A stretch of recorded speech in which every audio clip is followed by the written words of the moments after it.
छत्रपति रामचंद्र भगवान की। हमारे रामू भगत जी बैठे हैं। रामू जोरदार तालियां बजाने का। मुझे अक्सर हरिदास प्रभु जो इस वक्त परम धाम में मुझे अक्सर बोलते हैं, बोले यार प्रभुदास अब जब तुम व्यास पूजा करो ना तो राम को बोलना, मेरी जगह राम आएगा बोलने के लिए। अरे बोला आप फिक्र नहीं करो, ये बहुत आगे जाएगा। तो बोले नहीं, वो अपनी जगह इनको भेजते, कभी रास बिहारी को भेजते, मगर देखो पिता की सारी इच्छा भगवान ने यहाँ पर पूरी कर दी। ये सारे भक्त जो है बहुत अच्छे प्रकार से सबको भगवान को प्रचार कर रहे हैं। हरे कृष्णा कृष्ण कृष्ण हरे हरे, हरे राम राम राम हरे कृष्ण। धन्यवाद।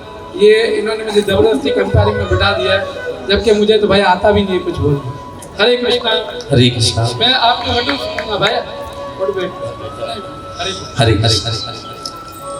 तो भक्तों से प्रार्थना है जो मेरे साथ कथा में सेवा कर रहे हैं, जशवंत दास, गोविंद दास, सुखदेव प्रभु और गोपाल दास, इन सबों से प्रार्थना है प्लीज अपनी सेवा को अंजाम दें।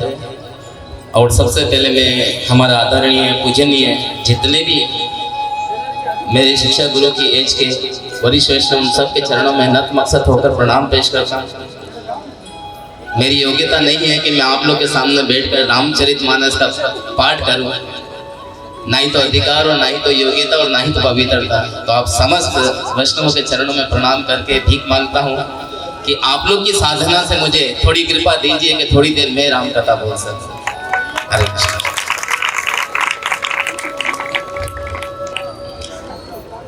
तो सर्वप्रथम मर्यादा पुरुषोत्तम भगवान राम के चरण कमल में प्रणाम करते हैं और उन्हीं की इस छत्र छाया में बैठकर उनका गुणगान करने का अवसर में प्राप्त हुआ है।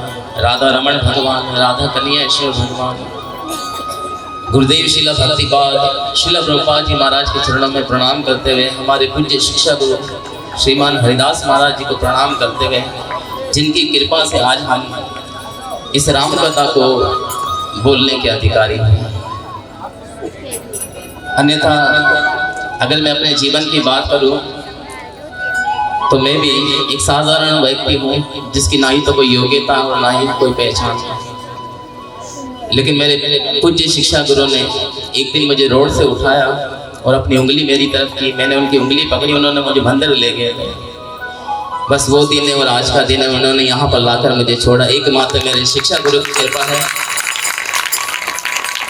बहुत से लोगों ने मुझे नाम दिया कि आप राम कथा के चौपाए गाने वाले हो, ऐसा नहीं है।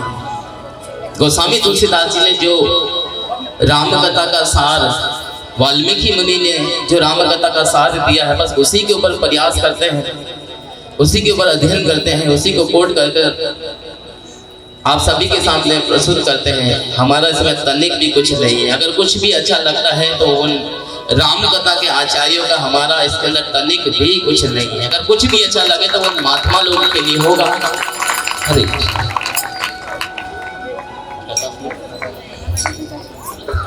हरे कृष्ण। आज वैसे समय ज़्यादा हो गया, आज कथा देर तक नहीं करेंगे।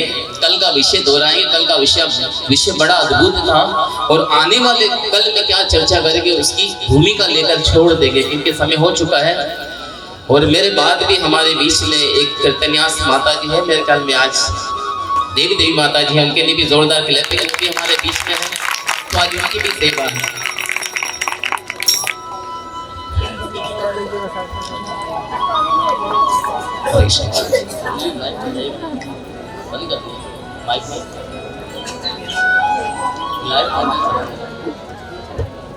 हरे कृष्ण। मंगल भवन अमंगल हारी, द्रवहूत दशरथ अजेर बिहारी। राम सिया राम जय जय राम, राम सिया राम बोले जय जय राम, राम सिया राम जय जय राम, राम सिया राम जय जय राम। राजा राम राम राम, राजा राम राम राम, राजा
भगवान मर्यादा पुरुषोत्तम राम की कथा पिछले 5 दिवस से हम श्रवण कर रहे हैं।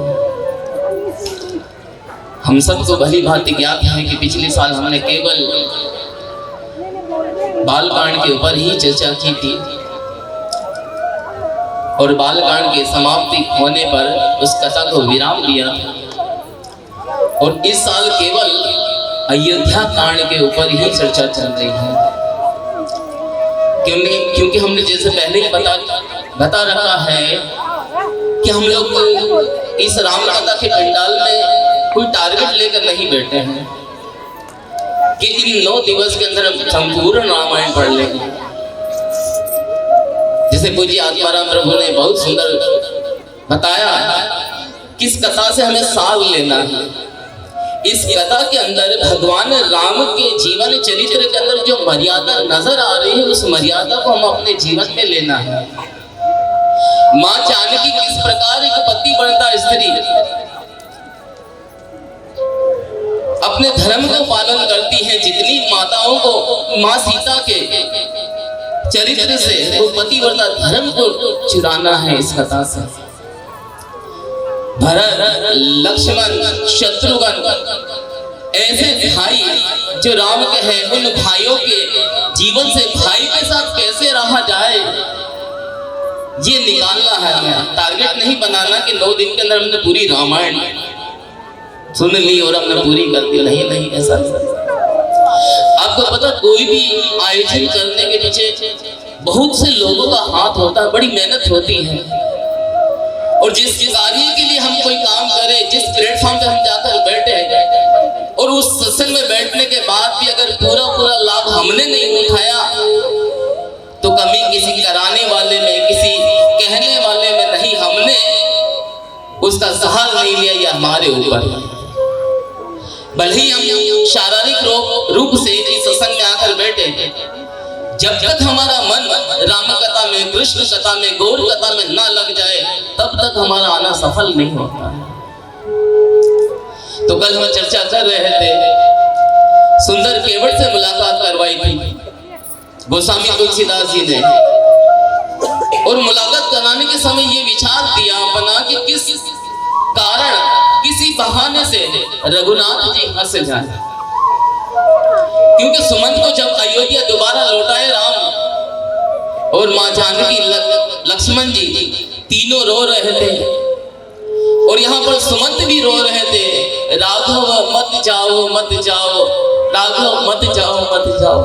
वो रोते हुए उस ओर जा रहे थे और रघुनाथ जी यहाँ गंगा के तट पर आए। केवट से नौका मांगी थी, मांगी नाव केवट नहीं आना, कहे मरम तुम्हार में जाना। कल केवट ने कितनी बड़ी बात की, मांगी नाव केवट नहीं आना। केवट उस किनारे पे खड़ा है, रघुनाथ जी यहाँ पर खड़े, कह रहे मुझे गंगा पार जाना, या आओ, बना करता नहीं हम। और वे केवट रघुनाथ जी को कहता है, गोस्वामी तुलसीदास जी कहते बहुत बड़ी बात करती, मांगी नाव केवट नहीं आना, कहीं मर्म तुम्हारी में जाना। लक्ष्मण जी ने देखा, अरे कितनी बड़ी बात बोल दी इसने, ये हमारा मर्म जानता है। गोस्वामी तुलसीदास जी यहाँ पर लिखते हैं, शिव ब्रह्मा संकादि अनंत शेष जो 1000 फणों से, 1000 मुख से रात दिन भगवान का गायन करते हैं, वो भी कहते नेति नेति नेति नेति, अभी तो और बहुत कुछ है भगवान के लिए। ये साधारण केवट भगवान से कहता है कि मैं आपका मर्म जानता हूं। कैसे जानता हूं? तो बड़ी सुंदर सुंदर उसने व्याख्या की और फिर कहते कहते क्या कहने लगा, जिससे राम जी को हंसी आ जाते हैं। पद कमल धोई चढ़ाई नाव, नानात उतराई चहो। पद कमल धोई चढ़ाई नाव, नानात उतराई चहो। मोहे राम रावर आन दशरथ सब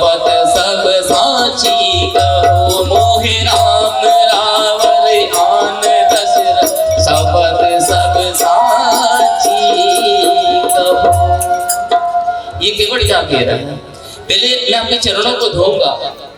जो चरणों के नीचे रज लगी है ना, जो स्त्री बना देने का काम करती है, पहले अच्छे से धोऊंगा, फिर मैं दशरथ जी की कसम खा कर कहता हूँ मैं आपसे किराया नहीं लूंगा। लक्ष्मण जी का हद हो गई भाई, कोई अपने माँ बाप की कसम खाता, माई बाप की कसम, अपने माँ बाप की कसम खाता, ये केवल हमारे बाप की कसम खा रहे हैं, मैं कुछ कराया नहीं लूंगा। गोस्वामी तुलसीदास जी इसके अटपटे वचन सुनकर राम जी जो रो रहे थे वो हंसने लगे। मोहे राव राम आन दशरथ सपत सब सा, मैं दशरथ जी की कसम खाकर कहता हूँ मैं आपसे कराया नहीं लूंगा। मैं आपको नौका में सिर्फ इसीलिए नहीं बैठा रहा हूँ, हमें पता चला आपके चरणों के अंदर ऐसी औषधि है, वो पत्थर की शिला को स्त्री बना देती है।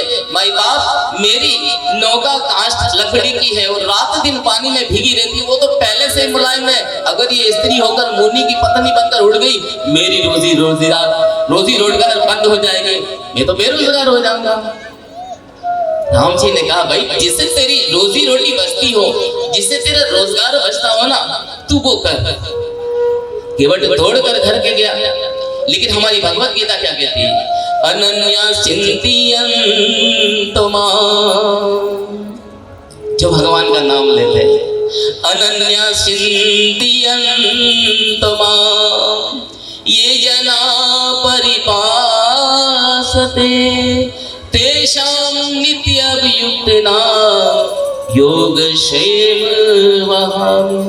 ये केवट कह रहा, अगर ये स्त्री बन गई तो मेरी रोजी रोटी का क्या? भगवान भगवत गीता के 9वें अध्याय के 22वें श्लोक में ऐलान करे, अनन्य चिंतयन्तो माम ये जना परिपासते तेषां नित्यभियुक्तानां योगक्षेम। मैं उसका योगक्षेम वहन करता हूँ, लेकिन भक्तों की बातें अटपटी होती है। केवट ने बहुत सुंदर घर से अपनी पत्नी परिवार को बुलाया कल, और भगवान को नौका के अंदर बिठाकर चरण धोकर भगवान को नौका के अंदर बिठाए, और बहुत सुंदर गीत भी गा रहा था, और भगवान को पार लगाया। जब पार उतारा, भगवान को प्रणाम किया, शरणागति तभी स्वीकार की थी। कल की कथा गोस्वामी ने कहा, ये पहले शरणागति क्यों स्वीकार नहीं करी? इसने इसीलिए शरणागति पहले स्वीकार नहीं की। अगर पहले शरणागति कर लेता तो भगवान से इतना बोल बदलाव कैसे कर सकता था? अपना मित्र मानकर भगवान को कैसे तंग करता था? कैसे भगवान के साथ वार्तालाप कर सकता था? भगवान को पार किया, पार करने के बाद भगवान को प्रणाम किया तो भगवान थोड़े से संकुचा गए थे। कल देखा था ना हमने, भगवान ने सोचा अरे इतना परिश्रम किया, गंगा पार ले गया, अब इसे कुछ उतराई में देना चाहिए। भगवान संकट में है, साथ में उनकी भारिया माँ जानकी खड़ी है, तो वो क्या कहती है? पिए ही शिये लिए जान बिहारी, मन मुद्रित मन मुदित उतारी। राम जी को कराया देना था, केवट को देने के लिए कुछ नहीं था, लेकिन जानकी माँ जानकी ने अपने हाथों से उंगली से अंगूठी उतारी, राम के हाथ में दी, किसी को पता नहीं चला, लक्ष्मण जी को पता नहीं चला। ये प्रसंग भी कल हुआ, लेकिन आज कोई पति या पत्नी को एक दूसरे के काम आते, तो जब तक 4 लोगों को बताते नहीं है तो पता नहीं चलता। ये मर्यादा पुरुषोत्तम की कथा हमें सिखला रही है। अगर पति पत्नी के लिए, पत्नी पति के लिए करे तो पड़ोसी को भी पता नहीं चलना चाहिए कि एक दूसरे के साथ कितना कॉम्प्रोमाइज कर रहे हैं, कितना साथ दे रहे हैं। ये मर्यादा पुरुषोत्तम की कथा सिखला, इसका साथ ले रहे हैं। भगवान के हाथ में अंगूठी आई, भगवान सोचा देने के लिए तो कुछ है, फिर वो कहते हैं कहे कृपाल ले बहुत राई, केवट चरण गए अकुलाई। भगवान ने जब अंगूठी दी, लो केवट तो चरणों में गिर गया। अरे नहीं दीनानाथ, ये क्या कर रहे हो? माँ जानकी के हाथ में एक अंगूठी है, उसे भी मुझे उतार के दे रहे हो। हम छोटे भले ही है, गरीब भले ही है, लेकिन मन के बड़े, मैं इतना नीच नहीं हूँ रघुनाथ जी कि माँ जानकी के हाथ की अंगूठी में ले लो, नहीं चाहिए। बहुत किया, नहीं लिया। फिर केवट क्या कहता भगवान से? नाथ आज मैं कहा नहीं पावा, मिटे दोष दुख दारति दावा। नाथ आज मैं कहा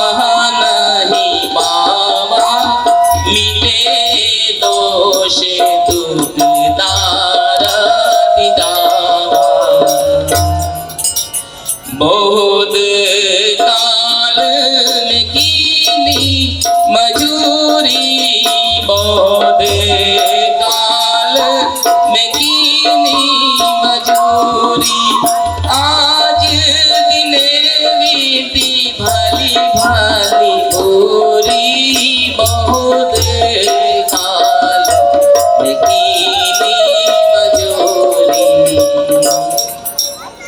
अब कछुनाथ न चाहिए मोरे, अब कछुनाथ न चाहिए मोरे, दीन दयाल अनुग्रह तोरे, अब कछुनाथ न चाहिए।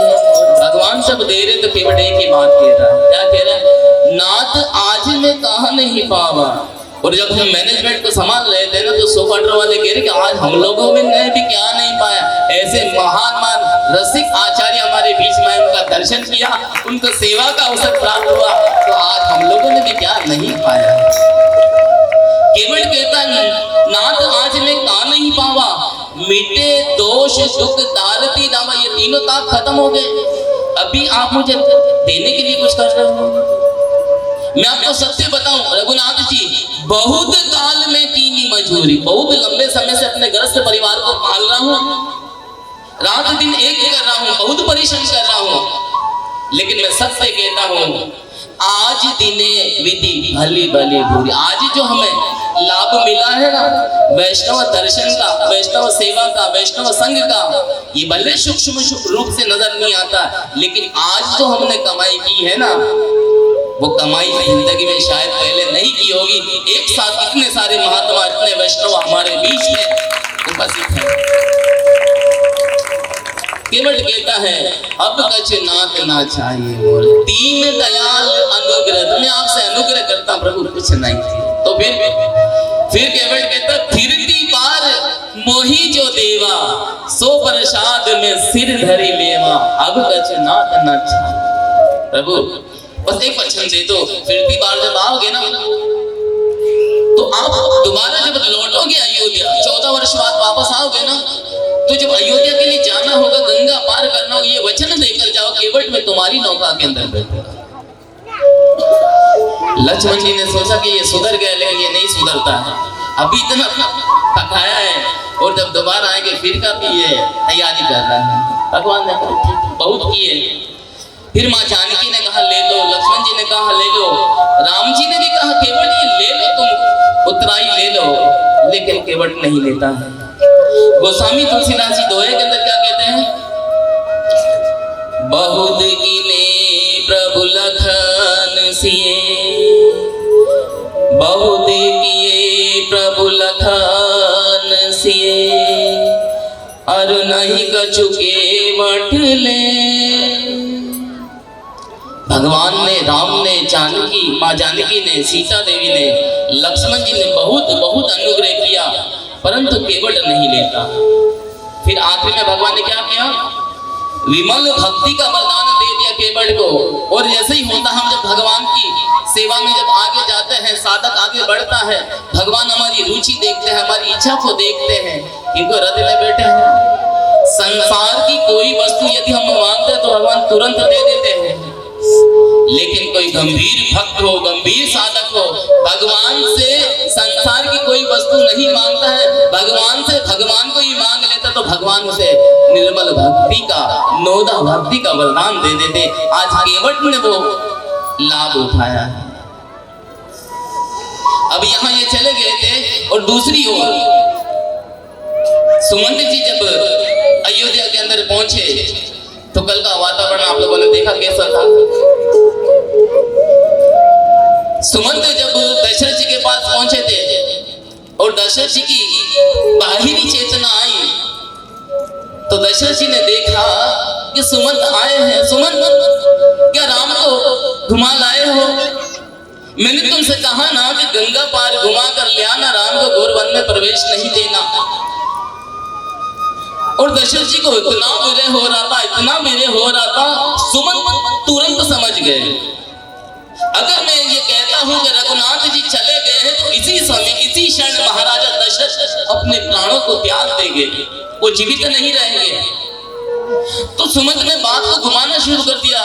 अरे महाराज, आपको पता है जब रघुनाथ जी यहाँ से निकले थे, पहले बड़ा तमसा पे लगाया था, रात को विश्राम की। दूसरा सेंगेरपुर में निषाद उनका मित्र मिला, बड़ी सेवा की।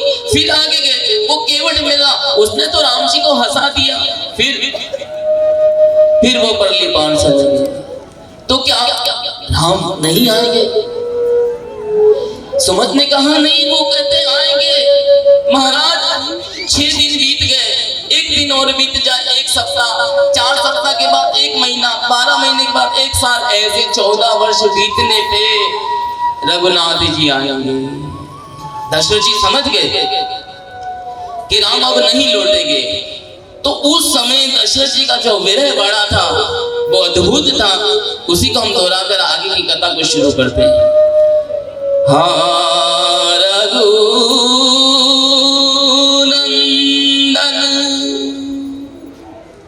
प्राण बीते तुम बिन जियत बहुत दिन बीते। हाँ रघुनंदन प्राण प्रीति तुम बिन जियत बहुत दिन बीते। दशरथ जी का विरह बढ़ता है, अपने आप को संभालते नहीं है, रोते हैं, विलाप करते हैं। और कौशल्या देवी कहती महाराज अपने आप को संभालिए। राम विरह इस वक्त एक सागर का रूप धारण कर लिए हैं। जो राम जी का विरह सबको सता रहा, वो एक सागर के माने फैल गए हैं पूरी अयोध्या के अंदर। और ये अयोध्या वासी एक जहाज का रूप ले लिए हैं महाराज। और इस जहाज को चलाने वाले कप्तान आप हो। अगर आपको कुछ हो गया ना तो ये पूरी अयोध्या रूपी जहाज राम रूपी विरह के अंदर डूब जाएगी, कोई संभालने वाला नहीं होगा। महाराज अपने आप को संभालिए। दशरथ जी कहता नहीं कौशल्या, मुझसे नहीं सहा जाएगा राम विरह, क्योंकि राम विरह मुझे तंग करता है, मैं नहीं रह सकता हूं। रोते रोते कहने लगे सो सुत बिछड़त गए न प्राणा, को पापी बड़ मोरे समाना। सो सुत बिछड़त गए न प्राणा। अरे ऐसे सूत्र, ऐसे पुत्र का त्याग कर दिया जिस पुत्र को मैंने कहा कल तुम्हारा राज्याभिषेक है। उस पुत्र ने एक मर्तबा वन में जाने से पहले आकर मुझसे ये नहीं कहा पिताजी मेरा दोष क्या है, मैंने कौन सा ऐसा अपराध किया या मैंने कौन सा किसी को नुकसान पहुंचाया। आपने कहा राज्य दूंगा और आपने तुरंत मुझे वनवास भेज दिया। उस पुत्र ने एक मर्तबा आके नहीं पूछा। सो सुत बिछड़त गए न प्राणा, को पापी बड़ मोरे समाना। कौशल्या, आज मुझसे बड़ा पापी इस अयोध्या के अंदर कोई नहीं है। ऐसे पुत्र को प्राप्त करके राम के चरणों में अपराध करता रहा, उसकी भावना को नहीं समझ पाया, उसे घोर वन में भेज दिया। अभी मेरा राम उस घोर वन के अंदर क्या करता होगा। तूने तो कह दिया तापस में विशेष उदासी, 14 वर्ष राम वनवासी, पहनने के लिए जूते नहीं, वस्त्र नहीं, वल्कल पहनोगे, खाने के लिए अन्न का दाना नहीं 14 वर्ष तक। तुमने तो कह दिया, लेकिन मेरा मर्यादा पुरुषोत्तम राम तुम्हारी एक एक बात को सिद्ध करेगा। मैं जानता हूँ वो मर्यादित है, वो लौट कर नहीं आएगा, लेकिन उसके बगैर ये दशरथ भी नहीं रहेगा, नहीं रहेगा, कौशल्या नहीं रहेगा। महाराज संभाले, महाराज अपने आप को संभाले इस अयोध्या के लिए। दशरथ जी का विलाप बढ़ता है और विलाप बढ़ते बढ़ते वो एक दीवार की ओर देख कर कह रहे थे कि कौशल्या वो देखो दीवार के ऊपर काली काली छाया दिख रही है, वो तपस्वी मुझे शराब दे रहे हैं। कौन छाया महाराज, कौन तपस्वी, मुझे तो कुछ नहीं दिखता है। नहीं, वो तपस्वी श्रवण के अंधे माता पिता मुझे शराब दे रहे हैं। कौन श्रवण, किसके माता पिता? कल हमने बताया था ना, जब बीमारी आती है और हमारे माता पिता बड़ी उम्र के हो जाते, वो थोड़ी सी बात करने में लहरा जाते, तो संतान क्या सोचते, अब इनका दिमाग भी काम करना छोड़ दिया, अब इनकी दवाई लाने का कोई फायदा नहीं, छोड़ दो। लेकिन नहीं भक्तों और माताओं, मरते समय तक हम सब का कर्तव्य है, जिस प्रकार मर्यादा पुरुषोत्तम राम ने अपने माता पिता को एक आदर्श बना कर रखा, उनकी सेवा की, उनके एक कहने पर 14 वर्ष वनवास चले गए, तो हम सब का कर्तव्य है इस राम कथा से हमें सबको मर्यादा को बाहर निकालना है और अपने ही जीवन के अंदर डालना है, अन्यथा कोई लाभ नहीं है। दशरथ जी विलाप कर रहे, मां कौशल्या कह रही मुझे वो परछाई दिखती है। कौन परछाई? देवी मैंने तुम्हें बताया नहीं था, जब मेरा विवाह भी नहीं हुआ था उस समय इस अयोध्या के अंदर नरबक्षी सिंह था। उस नरबक्षी सिंह को मारने के लिए मैं उसका पीछा कर रहा था कि अयोध्या के लोगों को वो हानि ना पहुंचाए। उस समय रात के समय उस नरबक्षी सिंह का पीछा करते करते मैं गया, वो एक सरोवर की तरफ गया, मैं दरखत के पीछे छुपा था और वहां से टप टप की आवाज आई। मैंने शब्द बेनी बाण छोड़ा और वो सिंह को तो नहीं लगा, उस श्रवण कुमार को जाकर लग गया था, जिसे वो चीखने लगा। 15-16 साल का वो कुमार बालक, मैं उसके पास गया, बाण निकालने का प्रयास किया, लेकिन श्रवण ने मना किया, नहीं बाण खींच लोगे तो मेरा प्राण निकल जाएंगे, लेकिन मेरी एक इच्छा पूर्ण कर दो। दशरथ जी हाथ जोड़ने लगे, क्षमा मांगने लगे, श्रवण मेरी गलती के कारण तुम्हारे प्राण। श्रवण कुमार उस समय भी क्या कहता है, अरे महाराज ये शरीर क्षणभंगुर है, ये कभी भी समाप्त हो सकता है, माध्यम कुछ बने, कारण कुछ बने, तीर माध्यम बने, परंतु मेरी एक मेरी विनती आपसे है, मेरी एक इच्छा पूर्ण कर दो। क्या? थोड़ी दूरी पे मेरे अंधे माता पिता वो कब से प्यासे बैठे हैं, उनकी प्यास बुझा देना मेरी अंतिम इच्छा है। ऐसे श्रवण कुमार जैसे संतान हमें बनना चाहिए, मरते समय भी अपने माता पिता की सेवा करके जाए तो भगवान भी हमें स्वीकार करके इसने अपने माता पिता की। दशरथ जी ने उस पानी के पात्र को लिया और गए वहां पर, परंतु करीब पहुंचने से पहले वो अंधे माता पिता कहते, कौन? ये आहट हमारे पुत्र की नहीं है, ये पगचान हमारे श्रवण की नहीं है, कौन? विचार करो भक्तों, हमारे माता पिता हमारी आहट को पहचानते हैं, हमारी पगचान को पहचानते हैं, लेकिन हम अपने माता पिता की भावना को नहीं समझ पाते हैं, ये हमारा दुर्भाग्य है। और हमने देखा है भक्तों और माताओं, जब वो माता पिता बूढ़े हो जाते हैं ना, जो समझदार है उनकी 100 इच्छाएं होती है, उन 99 में वो गला घोटते हैं, एक इच्छा को सोचते हैं कि मैं अपने बेटे से शेयर करूं नहीं करूं, अभी काम से थका हुआ आया है, बहुत सारी जिम्मेदारी है, सोचते हैं कहूं नहीं कहूं, ऐसे नहीं इसे गुस्सा आता है, ऐसे नहीं ये मना कर दे। लेकिन हमको अपने माता पिता की भावना समझनी चाहिए कि उन्होंने हमें कैसे पाल पोस कर बड़ा किया है, तो हमें भी, हमारा भी कर्तव्य बनता है उनकी सेवा करना। ये श्रवण के माता पिता आज दशरथ जी से कह रहे कि मेरे बेटे की आहट नहीं है, ये उसकी पगचाल नहीं है। कौन? दशरथ जी अपने आप को छुपा कर रखना चाह रहे थे, फिर कहा मैं बता दूंगा, आप पहले पानी तो पी लीजिए। नहीं, बताओ मेरा श्रवण कहाँ है, मेरा पुत्र कहाँ है? तो दशरथ जी ने तुरंत कहा, महाराज मेरी गलती की वजह से, मेरे बाण से श्रवण को लगा और श्रवण मर गया। पूरी बात नहीं सुनी कि मेरी बाण की वजह से श्रवण की मृत्यु हो गई। जब बूढ़ी अंधी मां ने सुना कि मेरा बेटा मर गया, तुरंत उस बूढ़ी मां ने प्राण त्याग दिया। अब उसका पिता वो हाथ में पात्र, और पात्र को हाथ में लेकर कहता है कि दशरथ, जिस प्रकार हम अपने पुत्र के वियोग में अंतिम समय में उसके वियोग में तड़प कर मर रहे हैं ना दशरथ, हम तुम्हें श्राप देते हैं, जब तुम्हारी भी मृत्यु होगी तुम्हारे पास तुम्हारा एक बेटा नहीं होगा। वो श्राप श्रवण कुमार के माता पिता ने दिया, वो श्राप आज दशरथ जी को उस अयोध्या के अंदर याद आ रहा है और कह रहा है वो मुझे परछाई दिखती है।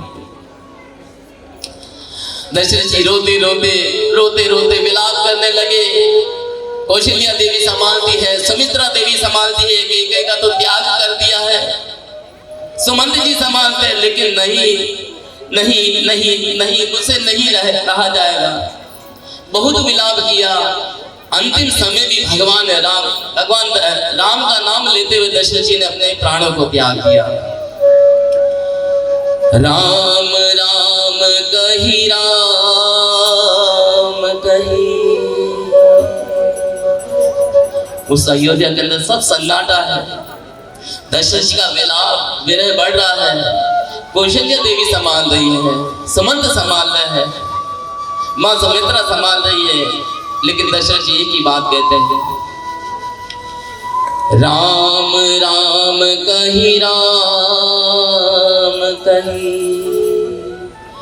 राम राम कही राम,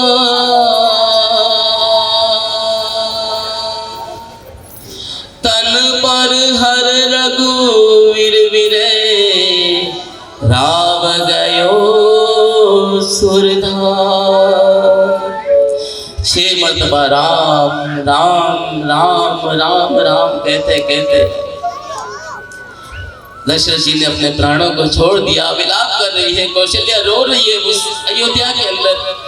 अरे जिसका पहले पुत्र छोड़ के चला जाता है 14 वर्ष के लिए, वो माँ तो पहले ही दुखी है, और जिस पत्नी का पति भी चला जाए तो उसके लिए तो माँ तो बहुत बड़ा पहाड़ टूट कर गिरा। आज माँ कौशल्या को कोई संभालने वाला नहीं। सुमित्रा देवी रो रही है, सुमंत जी रो रहे हैं। सुमंत जी ने तुरंत जाकर गुरु वशिष्ठ जी को बुला रहे, गुरुदेव तुम्हारी अयोध्या के अंदर आज अनर्थ हो रहा है, संभालो। गुरु वशिष्ठ सुने अयोध्या के अंदर है, पता चला दशरथ का निधन हो गया।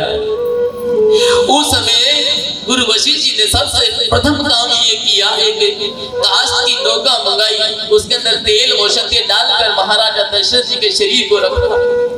फिर तुरंत अयोध्या के लेटर के ऊपर चिट्ठी लिखी, सरकारी लेटर के ऊपर, और दूतों से कहा ये लेटर जिस तुरंत जाओ और भरत शत्रुघ्न से कहना, क्योंकि वो दोनों तो ननिहाल बैठे, उन्हें तो पता ही नहीं अभी तक। और कहा तुरंत जाकर उन्हें कहना कि जिस हाल में हो उसी हाल में उठकर आ जाओ। लेकिन सावधान दूतों, भरत से कथा भी ये नहीं कहना कि उसके प्राण आधार रघुनाथ जी वनवास चले गए हैं। ये कथा भी नहीं बताना कि उनके पिता दशरथ जी का निधन हो गया, वो भरत अपना प्राण वहीं छोड़ देगा, ये नहीं बताना। दशरथ जी ने मना किया था, लेकिन दूत गए। जैसे ही वहां पर पहुंचे तो उससे पहले गोस्वामी तुलसीदास जी कहते हैं कि भरत को डेली रोज अलग अलग प्रकार के सपने आते हैं, और वो सपने भी बड़े विचित्र हैरान करने वाले होते हैं। एक दिन भरत जी देखते हैं कि रात का समय है, मेरे पिता के पूरे शरीर पर तेल लगा है और वो दक्षिण दिशा की तरफ जा रहे हैं। तो हमारे लोग कहते हैं कोई दक्षिण दिशा की ओर जाता नजर आए तो ये स्वप्न ठीक नहीं है, या तो फिर उसकी आयु शेष बच गई है तो फिर वो जाने वाला है। कोई दक्षिण दिशा की तरफ जाता नजर आए तो ठीक नहीं है। दूतों ने जाकर कहा भरत जी से, और भरत जी ने वो लेटर लिया दूतों के हाथ से और पढ़ना शुरू किया कि गुरु जी ने बुलाया। भरत जी हैरान, अरे ये लेटर है, सरकारी लेटर पे लिखा है, अर्थात अयोध्या का लेटर है, उसके ऊपर लिख के भेजा है तो सरकार की सिग्नेचर हस्ताक्षर क्यों नहीं है? दशरथ जी के लेटर पर लिखा है तो दशरथ जी के सिग्नेचर क्यों नहीं है? अगर गुरु वशिष्ठ जी ने लिखा है तो फिर दूतों से पूछे सब ठीक तो है? तो उस समय दूत रो पड़े, दूतों की आंखों से आंसू निकल गए। भरत भी रोने लगे, अरे क्या हुआ क्यों रो रहे हो? दूतों ने बात घुमा दी, उसे पता है गुरु वशिष्ठ ने कहा भरत को बता दिए, भरत राम प्रेम की परम काष्ठा है, उच्च कोटि के हैं, वो उसको सहन नहीं कर पाएंगे। तो दूतों ने बात घुमाई, महाराज बहुत दिन हो गए ना, आप ननिहाल में हो, आज आपसे मिला तो हमारा जी भरा है, इसीलिए प्रेम के 2 आंसू निकल गए महाराज। बस गुरु वशिष्ठ ने कहा तुरंत अयोध्या पहुंचो। भरत ने अपने नाना अशोकपति महाराज से कहा, और अशोकपति महाराज घोड़ों के जानकर था, उनका व्यापार था। अशोकपति महाराज के पास ऐसे तीव्रगामी घोड़े थे जो एक समय में कम से कम 15 से 20-25 मील भाग सकते हैं। फिर वहां वो रुकते तो दूसरे घोड़े दिए जाते। तुरंत ही भरत जी अपने ननिहाल से अयोध्या पहुंचते हैं। अभी अयोध्या के अंदर क्या होता है मैं सिर्फ भूमिका बताकर विराम दूंगा क्योंकि समय हो चुका है, इसकी चर्चा कल करेंगे। अब ये अयोध्या में भरत और शत्रुघ्न आए हैं। क्या देख रहे हैं? अयोध्या के जो शिखर पर, अयोध्या के जो घेट के ऊपर जो ध्वजा लगी रहती है वो आज ध्वजा झुकी पड़ी है। जैसे ही अंदर प्रवेश किया तो अयोध्या की फुलवारी वो सारी उछड़ी पड़ी है। भरत जी हैरान, ये क्या हो रहा है? फिर थोड़े आगे गए, जो गौ माता अयोध्या के अंदर दूध देती थी वो गौ माता आज अपने सतन से रक्त प्रदान यानी कि खून दे रही। भरत जी और चौंके, क्या हो गया? फिर अयोध्या वासी मिलते हैं, दूर से भरत को प्रणाम करते हैं और चले जाते हैं मुंह मोड़कर। भरत कहते शत्रुघ्न क्या बात है? ये अयोध्या वासी आज मुझे प्रणाम तो कर रहे हैं लेकिन इनकी आंखों के अंदर रोष भरा है, गुस्सा भरा पड़ा है। शत्रुघ्न संभालते, भैया कुछ ऐसा नहीं है, अब धीरज धर। तुरंत उस राज्यसभा के अंदर भरत जी प्रवेश करते हैं। वहां पर उस राज्यसभा जो हमेशा सजी रहती थी, हमेशा अयोध्या की दीवारों पर दीप जले रहते थे, बंदरवाल बंधे रहते थे, फुलवारी खिली रहती, आज सब कुछ विपरीत दिशा में देख रहे हैं। और ये जब पता चला कि भरत जी महाराज अयोध्या के अंदर एंट्री मारे, वो मंत्रा जिसने ये कहानी को बिगाड़ दिया वो जाकर कहती है कि गई तेरा बेटा आ गया, सावधान हो जा। क्योंकि इन दोनों ने ही मिलकर मंत्रा के कहने पर इस अयोध्या का वातावरण घुमाया है। मंत्रा कहती सावधान, कह गई तेरा पुत्र भरत आ गया है, सावधानी की जरूरत है। क्या करूं? अरे थाली सजा, आरती उतार, 12 वर्ष बाद पुत्र आया है, संभाल उसे। अयोध्या के बीच के आंगन में आकर माँ केकई आरती उतारती है और केकई अपने पुत्र भरत से कहती है कि बेटा मेरे पीहर में सब ठीक है ना, मेरे पिता मेरे भाई सब ठीक है। भरत जी को बिठाया। भरत जी कहने लगे माँ मेरे ननिहाल में सब ठीक है लेकिन माँ मुझे मेरी अयोध्या में सब ठीक नहीं लिख रहे। अच्छा बेट मैं तुझे बताती हूँ। क्या बताती हूँ? भरत जी माँ की कैसे कहते हैं, कहाँ गए मेरे पिताजी दशरथ, कहाँ गए रघुरैया, कहाँ गई वो जनक किशोरी, कहाँ है लक्ष्मण भैया। माँ बता मेरे पिताजी कहाँ हैं? भरत जी को अभी तक पता नहीं चला कि हुआ क्या है। माँ बता ना मेरे पिताजी कहाँ? वो तो हमेशा राज्यसभा के अंदर मिलते हैं, वहां तो है नहीं। माँ बता मेरे रघुरैया मेरे प्राण आधार मेरे भाई राम कहाँ? माँ वो जनक किशोरी मेरी भाभी कहाँ है? माँ उसका बता दे। मेरा भाई छोटा लक्ष्मण उसका बता दे। माँ कहाँ है वो?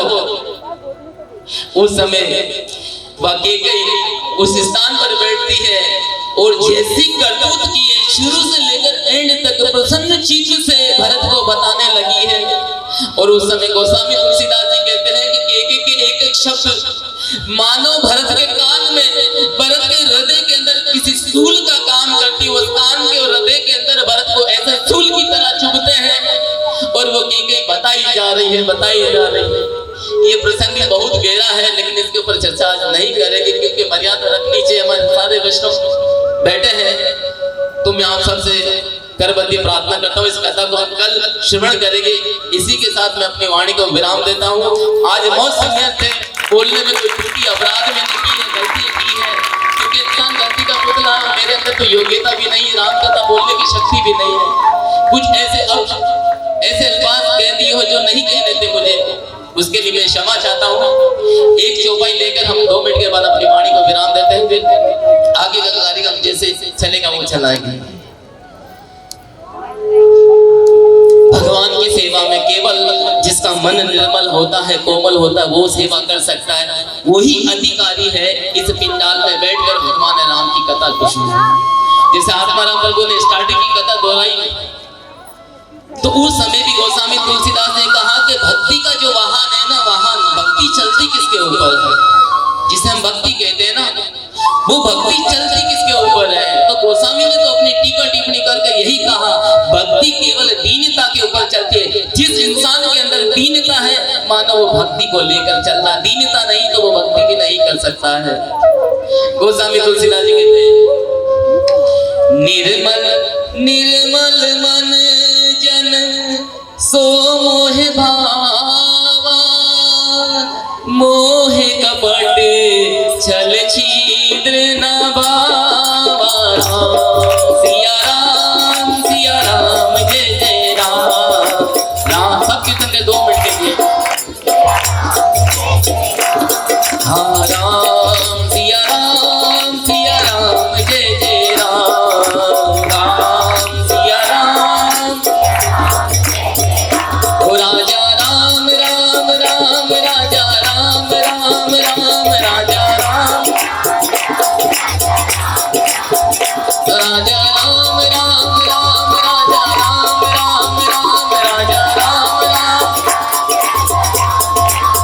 सीता राम राम राम सीता राम राम राम सीता राम राम राम सीता राम राम राम सीता राम राम।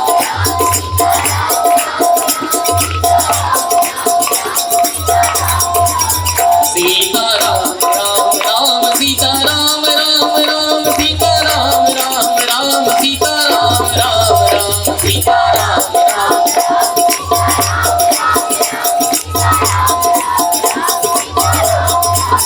सीता राम राम राम सीता राम राम राम। सीता राम राम राम सीता राम राम राम। सीता राम राम राम सीता राम राम राम। सीता राम राम राम सीता राम राम राम सीता।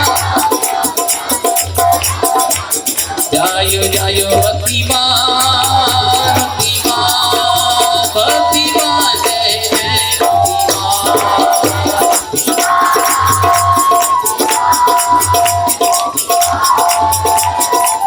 जय जय प्रभुपाद प्रभुपाद प्रभुपाद जय जय प्रभुपाद।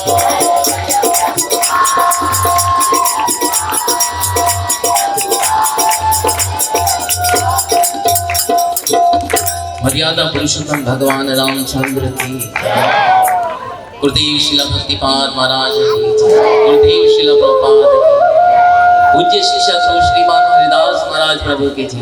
पिताई गुरुदेव